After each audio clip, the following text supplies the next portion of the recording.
नमस्ते दोस्तों, आप सब कैसे हो?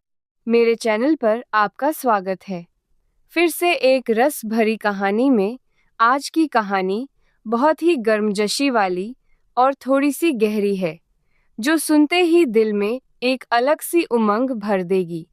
इस कहानी में बहुत मज़ा आने वाला है। अंत तक ज़रूर सुनिए। मैंने अपनी अलमारी से वह स्पेशल परफ्यूम निकाला जो मेरे पति को हमेशा उत्तेजित कर देता था। मेरे पति का नाम रोहन था। जब भी वह इस खुशबू से घिरे होते थे, तो रात में मुझे बहुत जोश से छूते थे। उनका स्पर्श इतना गहरा था कि मैं पूरी तरह पिघल जाती थी। एक दिन क्या हुआ? मैं बेडरूम में इंतजार कर रही थी।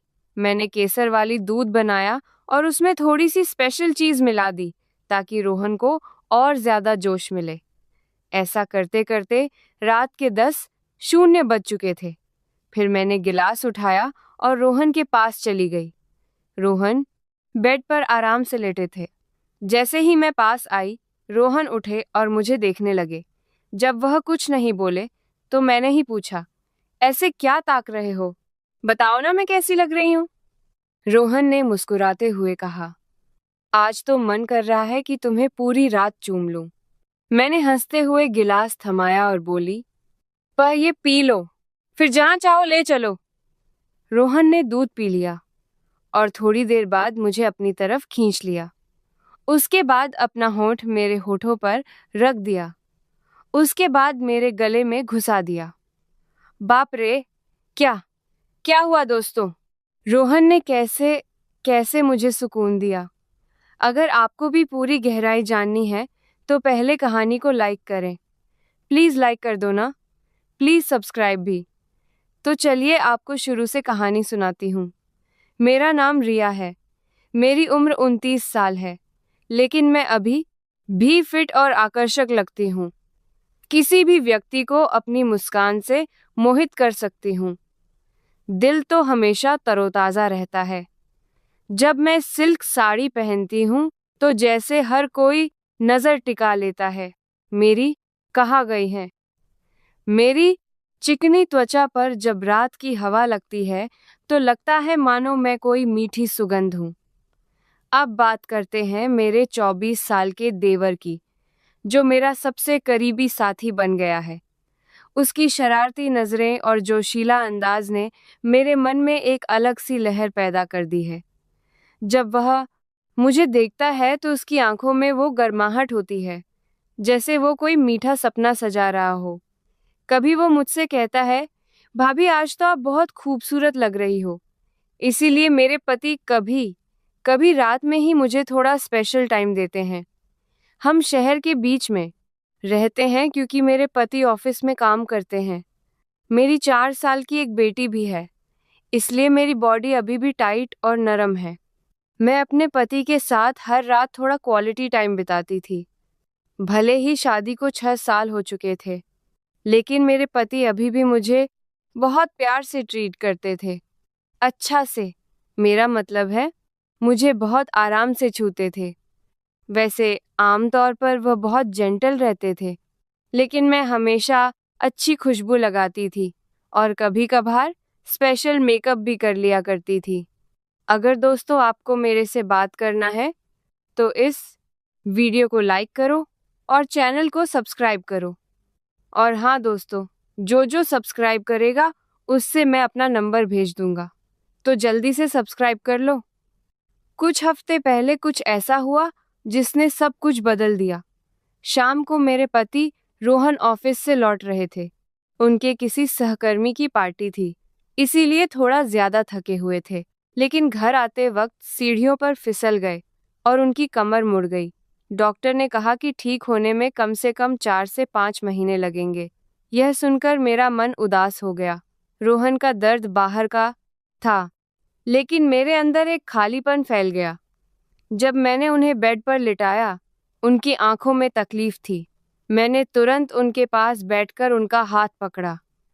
इसी वजह से मेरी ननद और मेरा देवर आए। सास ससुर तो चल ही गए, लेकिन रोहन ने देवर को रुकने को कहा, क्योंकि वह खुद कुछ नहीं कर पा रहे थे। मुझे ही सब मैनेज करना पड़ता था। मैं खुश हुई कि देवर रुक रहा है। उसके बाल मेरे कंधों तक आते थे। बॉडी फिट और एनर्जेटिक थी। वह ज्यादा शर्मीला नहीं लगता था और मैं सोच रही थी कि कोई तो साथ देगा। आज वह मुझसे थोड़ा हिचक रहा था क्योंकि इतने दिन बाद वह मेरे साथ अकेले था।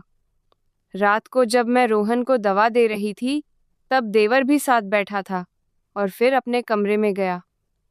रोहन के चेहरे पर थोड़ा रिलीफ था लेकिन दर्द अभी भी था। तभी मेरी अंदर की फीलिंग्स बाहर आ गई। मैंने रोहन के पास बैठकर कहा, वह भी क्या दिन थे जब आप मुझे रात को स्पेशल तरीके से प्यार करते थे। रोहन हंस पड़े। क्या हुआ मेरी जान? आज तो तुम बहुत स्पेशल मूड में हो। मैंने कहा, नहीं जी, आपको मजाक लग रहा है और इधर मेरा मन बेचैन है। सच बताऊं तो मुझे आपकी वह गर्माहट की याद आ रही है। रोहन बोले, मैं समझता हूँ रिया, मेरा भी मन करता है लेकिन क्या करूं, मैं तो ठीक से हिल भी नहीं पा रहा। बस थोड़ा इंतजार कर लो, फिर देखना मैं तुम्हें कैसे स्पेशल फील कराता हूँ। तभी मैंने कहा, थोड़ा नहीं, काफी समय बाकी है और मेरा तो कुछ दिन में ही मन डोल गया। पता नहीं आगे क्या होगा। रोहन ने मुझे हंसाने के लिए कहा, चलो दूध तो पिला दो। मैंने हंसते हुए कहा, आपकी बेटी ने सब पी लिया। हम दोनों मुस्कुरा उठे। रोहन मुझे खुश रखने की कोशिश करते थे लेकिन मुझे रात में नींद नहीं आ रही थी, इसीलिए मैं देवर के कमरे में गई। वह जाग रहा था और फोन देख रहा था। मैंने कहा, क्या हुआ आरव? इतनी रात हो गई और तुम सोए नहीं? वह बोला, नहीं भाभी, बस यूं ही। फिर उसने पूछा, आप भी जाग रही हैं? मैंने कहा, हाँ, मन नहीं लग रहा। आरव ने पूछा, क्यों? मैंने हंसते हुए कहा, वो बातें जो शादी के बाद पता चलती हैं। आरव शर्मा गया। मैंने कहा, अरे हिचको मत, बताओ कोई स्पेशल दोस्त है? आरव बोला, नहीं भाभी। मैंने कहा, अच्छा, तो अब मैं तुम्हें सब बताऊंगी। हम बातें करते करते काफी देर हो गई और मैं वहीं आराम से बैठ गई। सुबह आरव मुझे देख रहा था। मैंने पूछा, क्या देख रहे हो? वो बोला, भाभी आप सच में बहुत सॉफ्ट लगती हो। मैं हंस पड़ी। धीरे धीरे आरव मुझसे खुल गया। अब वह मेरा सिर दबाता, कमर पर हाथ फेरता, लेकिन मेरी चाहत बढ़ रही थी। रोहन अभी भी रेस्ट पर थे। मैंने सोचा आरव ही मेरी वो गर्माहट दे सकता है। आज मैंने प्लान बनाया। दोपहर में मैंने आरव को पानी देने के बहाने बुलाया। मैंने हल्का सा नाइट गाउन पहना था। आरव आया तो रुक गया। मैंने कहा, अंदर आओ ना। वो हिचका लेकिन आ गया। मैंने कहा, ऐसे क्या ताक रहे हो? आरव बोला, भाभी आप बहुत स्पेशल हो। मैंने मुस्कुराते हुए कहा, तारीफ छोड़ो और करीब आओ। धीरे धीरे वह पास आया। मैंने उसका हाथ पकड़ा और बोली, आज तुम मुझे वो स्पेशल फीलिंग दो। आरव का चेहरा गर्म हो गया। उसने धीरे से मुझे छुआ। मैंने आंखें बंद कर ली। उसने मेरे कंधों पर हाथ फेरा, फिर धीरे धीरे नीचे की तरफ। बाप रे दोस्तों, क्या गर्माहट हुई। लेकिन आरव बहुत सॉफ्ट था। वो बस मुझे आराम से सहलाता रहा। मैंने कहा और गहराई से, लेकिन वो हिचका और बोला, भाभी मुझे थोड़ा डर लग रहा है। मैंने मुस्कुराकर कहा, अरे डरो मत, बस नेचुरल तरीके से। थोड़ी देर बाद वो थोड़ा खुल गया। उसने मुझे बेड पर बिठाया और खुद पास लेट गया। हम बस एक दूसरे की गर्माहट में डूबते रहे। कोई जल्दी नहीं, बस वो स्पेशल कनेक्शन। फिर वो बोला, भाभी अच्छा लगा। मैंने कहा, बहुत, लेकिन अगली बार और गहरा करोगे। वो मुस्कुराया। मैंने कहा, अब से तुम मेरे साथ ही रहोगे, बस मुझे ऐसे ही स्पेशल रखना। दोस्तों, कैसी लगी आपको ये गर्मजोशी वाली कहानी?